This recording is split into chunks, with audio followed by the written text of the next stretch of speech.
안녕하세요. 제니 리딩입니다. 오늘은 NFT의 시대라는 책을 읽으려고 하는데요. 미래의 기회를 선점하는 부의 연금술, 어, 이시한 님이 지으셨고요. 그 다음에 메타버스라는 전장의 최대 승부처는 NFT가 될 것이다 라는 소재의 책이에요. 요즘에 NFT 하는데 대체 NFT가 뭔지 들어보긴 했지만 전혀 알지를 못해서 책을 통해서 조금 알고 싶어서 이 책을 선택하게 되었습니다. 자, 그럼 같이 한번 볼까요? 프롤로그입니다. NFT의 시대입니다. 조금 더 풀어서 말하면 우리의 생활이 현실 기반에서 디지털 기반으로 넘어가는 전환기라는 얘기입니다.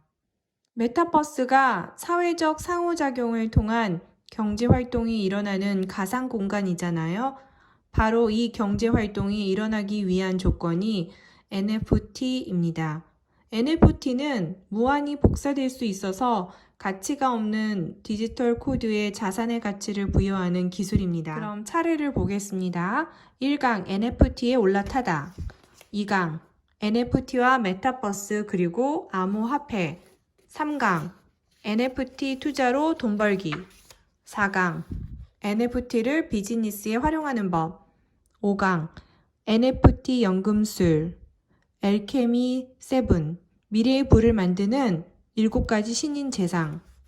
특별 부록 NFT 일단 한번 따라해보기. 자, 그럼 시작해 볼까요? 이 책을 전부 다 읽어주는 건 아니고요. 읽으면서 꼭 기억하고 싶은 부분들을 밑줄 치잖아요. 그 부분들을 읽어드리는 겁니다. 자, 그럼 같이 한번 보겠습니다. NFT는 Non-Fungible 토큰의 준말입니다. 직역하면 대체 불가능한 토큰인데 실제로도 그런 의미입니다. 디지털 파일이나 코드에 복사하거나 바꿔치는 게 불가능한 토큰을 달아서 그 하나하나를 대체 불가능한 것으로 만드는 거죠. NFT는 원작자가 누구인지를 증명할 수 있어요. 디지털 파일에 소유자를 표시할 수도 있죠. 누군가가 인터넷에 돌아다니는 짤, 인터넷상에서 떠도는 사진이나 그림 따위를 가져다 썼다고 해봅시다.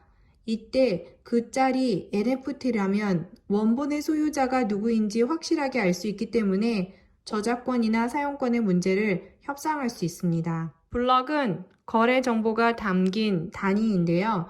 거래가 이루어지면 참여자들에게 블록을 전송하고 그 거래의 타당성을 반 이상이 인증하면 거래가 승인되면서 거래가 이루어집니다. 그 블록들이 체인을 이루어 연결되기 때문에 블록체인이라고 부르죠. 이것이 바로 블록체인으로 대표되는 1세대 블록체인의 특징입니다. 그림 파일이나 사진 같은 디지털 자산이 하나 있다고 해봅시다. 이 자산의 고유한 일련 번호인 토큰을 달아, 즉 NFT로 만들어 소유합니다. 그리고 그 소유권을 블록체인에 기록하는 거죠. 그러면 다른 사람이 그것을 복사해 가더라도 그 디지털 자산이 자신의 소유임을 블록체인상의 모든 사람이 증명해 줍니다. NFT는 이게 바로 진품이다 라는 인증서를 작품에 달아줍니다. 어떤 디지털 미술 작품이 있을 때 그 작품에 이것이 오리지널이다 라는 정보를 더한 다음 이를 블록체인 기술을 통해 많은 사람이 보증하는 것입니다. 재앙의 소녀는 한국에는 비교적 덜 알려졌지만 서구권에서는 굉장히 유명한 인터넷 밈입니다. 밈은 이기적 유전자의 저자 찰스 도킨스가 만든 말로 문화적 유전자 같은 개념입니다. 사람들이 문화나 사상, 종교 등을 공유하는 현상을 설명할 때 사용하죠. NFT는 디지털 자산입니다. 그리고 디지털 자산의 소유 증명이기도 합니다. 누구 것이냐가 명확하니까요. 해커가 훔쳐가거나 개발사에서 담당자가 실수로 삭제해버려도 그것이 내 것임이 증명되기 때문에 재산상의 손실을 입지 않게 됩니다. NFT는 디지털 자산 증명 기술이자 소유권 증명입니다. NFT 기술은 2세대 스마트 계약 기능이 있는 이더리움 기반의 블록체인을 활용해 생성됩니다. NFT화란 자신이 가진 디지털 파일에 대체 불가능한 토큰을 붙이는 것을 말하는데요. 이 작업을 민팅이라고 합니다. 민트라는 단어에는 박하사탕이라는 뜻이 있지만 화폐를 주조하다 라는 뜻도 있거든요. 그러니까 앞으로도 이 책에서 NFT화라는 말 대신 민팅이라는 말을 쓰면 디지털 파일을 NFT화한다는 뜻으로 이해하면 되겠습니다. 민팅을 하거나 플랫폼에서 거래를 할 때 수수료가 발생한다는 겁니다. 민팅을 할 때 이더리움 시스템을 이용하는 대가로 지불하는 돈을 가스비라고 합니다. 정확하게는 이더리움을 전송할 때 받는 수수료죠. 이더리움의 영문 철자 앞부분이 이더인데요. 그게 석유, 화학 물질, 에테르와 표기가 같습니다. 그래서 이더리움 재단이 장난기를 발휘해 수수료를 가스라고 이름 지었다고 합니다. 영미권에서는 주유소를 가스 스테이션이라고 부르죠. 그래서 화폐를 주조할 때 가스비를 내게 된 거예요. 한국에서 가장 유명한 NFT 작가 중 한 명이 미상입니다. 작가 미상이라고 할 때 그 미상을 예명으로 쓰고 있어요. 미상은 2015년부터 꾸준히 디지털 아트 작가로서 창작 활동을 하다가 2021년 1월 1일에 처음으로 NFT라는 것을 알게 됐습니다. 그리고 3월 2일 새벽 4시 46분에 처음으로 NFT 아트 플랫폼인 슈퍼레어에서 오드 드림이라는 작품을 14.7 이더리움에 팔았습니다. 당시에는 2,600만 원 정도 되는 가격이었죠. 외국 작가들 뿐만 아니라 한국 작가들의 NFT 작품 활동도 꽤 활발합니다. NFT 아트 시장은 그런 중간상이나 중개자들을 모두 빼버리고 생산자와 소비자가 직거래를 하는 장입니다. NFT 아트는 갤러리를 빼고 시장에서 유저들을 직접 만납니다. 그래서 대비 자체도 쉬워요. 자신이 자신의 그림을 민팅해서 판매하면 되니까요. 가상화폐를 기반으로 한 메타버스에서는 돈의 흐름을 개발사가 통제합니다. A와 B가 부동산 거래를 한다고 할 때 돈을 직접 주고받는 게 아니라 가상화폐 시스템을 통해서 하므로 결과적으로 보면 개발사가 관여하는 셈이죠. 암호화폐 기반 메타버스에서는 당사자 간의 거래가 직접 이루어집니다. 암호화폐의 사용처가 많아지면 현금과 같다고 느껴질 거예요. 투자에서 모순이라는 단어와 가장 가까운 게 안정적이면서도 수익성 좋은이라는 말이 아닐까 해요. 2008년 금융위기를 계기로 경제가 몇몇 엘리트의 결정에 의해서 돌아간다는 것을 알게 된 대중은 경제의 민주주의를 꿈꾸기 시작했습니다. 그래서 나온 것이 중앙의 통제를 받지 않는 화폐인 비트코인입니다. 블록체인 기술로 중앙의 보증이 아니라 시민들끼리의 신뢰를 바탕으로 기능하는 화폐인 거죠. 그 이후 암호화폐는 계속 각국 정부와 힘 겨루기를 하고 있습니다. 탈중앙화된 화폐로는 정부가 국가의 경제를 컨트롤할 수 없기 때문에 국가 기관에 관계된 사람일수록 암호화폐를 반대하죠.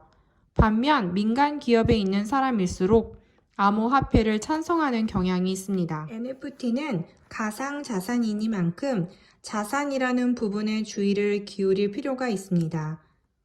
현실의 자산을 예로 들자면 자동차는 유용성을 보고 금은 미래 가치를 보는 것입니다. 집은 유용성과 미래 가치 둘 다 같이 보는 거고요. 그에 비해 NFT 투자는 오로지 미래 가치만 보는 셈이에요. 자신에겐 미적 기준이 중요할지 몰라도 작품을 다른 사람에게 팔 때는 중요하지 않을 수 있거든요. 극단적으로 보자면 NFT 투자는 그야말로 머니게임이라고 할 수 있습니다. 초보자가 투자하기에는 NFT 아트보다 NFT 컬렉터블이 조금 더 안전합니다. NFT 아트는 소량으로 작가 위주로 발행되기 때문에 상당한 지식과 정보가 없으면 이런 펌프질에 당하기 쉽습니다. 유용성을 확보하는 측면에서 NFT를 마치 정품 인증서처럼 쓰는 경우가 늘고 있습니다. 한 제품당 고유한 NFT가 발급되면 그 제품의 모든 정보가 기록되고 소유주까지 기록되니 짝퉁이 유통되는 걸 원천적으로 차단할 수 있습니다. 이제는 별다른 수고 없이도 NFT를 통해서 간편하게 진위를 파악할 수 있게 된 거예요. NFT를 활용한 진품 인증은 리셀 시장을 활성화하는 데 큰 몫을 차지할 겁니다. 코로나19는 인간이 디지털 세상으로 이주하는 기점의 부표인 셈입니다. 코로나19로 인해 변화의 방향이 바뀐 것이 아니라 가속이 됐을 뿐이라는 이야기는 많이 들어봤을 겁니다. 이제 인류는 디지털 세계로 갑니다. 전반적으로 꼰대는 타인의 생각과 감정을 고려하지 않고 자신의 생각을 타인에게 강요하는 사람인 것입니다. 꼰대가 만들어진 순간은 개인이 시대의 변화에서 뒤처지는 바로 그 지점이에요. 자신이 이해하고 생각하는 세상이라는 것이 있는데 이미 시대는 다른 세상을 만들어 놓았거든요. 거기에 적응하고 따라가기가 힘드니까 혼자서만 예전 세상에서 살게 될 때 주로 꼰대가 만들어지는 거죠. 결국 변화에 대한 적응의 문제입니다. 자신의 삶에서 가장 찬란했던 그 순간에서 앞으로 나오지 못하고 타임루프, 일정한 시간을 반복해서 살게 되는 현상. 거기서 여전히 그 시간만 살고 있는 거죠. 일단 변화에 적응하기 위해서는 타임루프에서 빠져나와야 합니다. 자신의 이해력과 업무 능력으로 사회에서 충분히 경쟁력이 있었던 시간도 존재했지만 몇 년 단위로 시대가 바뀌면서 지금의 세상에서는 경쟁력이 약해졌을 수도 있다는 사실을 인정하고 새로운 세상의 경쟁력을 찾아내기 위해 계속 배우고 노력해야 합니다. 이런 시대에 무엇보다 중요한 것은 시류와 변화를 읽는 눈입니다. 이를 위해서 가장 필요한 능력, 그리고 우리의 아이들에게 가장 필요한 교육은 문해력입니다. 책으로 대표되긴 하지만 조금 더 범위를 넓게 잡자면 텍스트나 수치 자료인 그래프 혹은 표로 된 정보를 읽고 이해하는 능력이죠. 책을 읽고 기본적인 지식을 쌓은 후에 최신 기사들을 보는 것이 훨씬 효과적입니다. 잘 정돈된 관련 도서를 읽어 기본적인 개념을 잡은 뒤에 뉴스나 소식을 접하는 것이 좋습니다. 자신이 파악한 맥락 안에서 이해할 수 있으니까요. 그러면 이후에 보고 듣는 모든 것이 정보가 됩니다. 영상이 범람하는 요즘 시대에 경쟁력은 오히려 문해력에 있습니다. 아이들에게도 책을 읽는 교육이 이루어져야 하고 성인들 역시 텍스트로 된 정보를 읽고 이해하는 연습을 꾸준히 해야 합니다. NFT를 만들거나 소급하는 프로세스를 무리 없이 수행하려면 일단 암호화폐 거래를 할 수 있어야 합니다. NFT 거래소에는 오픈형과 큐레이션형이 있습니다. 오픈형에서는 자신의 작품도 올릴 수 있는데 비해 큐레이션형에서는 작가가 아닌 이상 오로지 사기만 할 수 있습니다. 플랫폼 중심의 웹 2.0 시대에서 콘텐츠 중심의 웹 3.0 시대로 이끄는 핵심 연결고리가 NFT이기도 합니다. 소유 관리에 대한 증명으로 권리를 디지털 자산화하는 것이기도 하거든요. 앞으로 몇 년간 산업과 기술을 비롯한 모든 분야에서 NFT에 대한 비즈니스적인 이해가 바탕이 될 것입니다. 뒤처지지 않으려면 반드시 알아놓아야 하죠. 매일 새로이 쏟아져 나오는 뉴스나 새로운 이벤트를 눈여겨보면서 자신에게 맞는 기회가 생겼을 때 놓치지 말고 꽉 잡으시기를, 그래서 미래 사회에 대체 불가능한 사람이 되시기를 바랍니다. 네, 이렇게 해서 NFT의 시대를 다 읽게 되었습니다.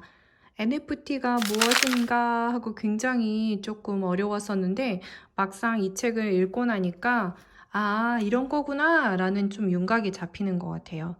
지금 현재 이 디지털 사회에서 살고 있잖아요. 그리고 서로 공유를 하고 공유를 하다 보니까 복사. 그래서 원래 작가가 누구인지, 이 사진의 원래 주인은 누구인지 그런 모르는 상황이 지금 현재 이루어지고 있잖아요.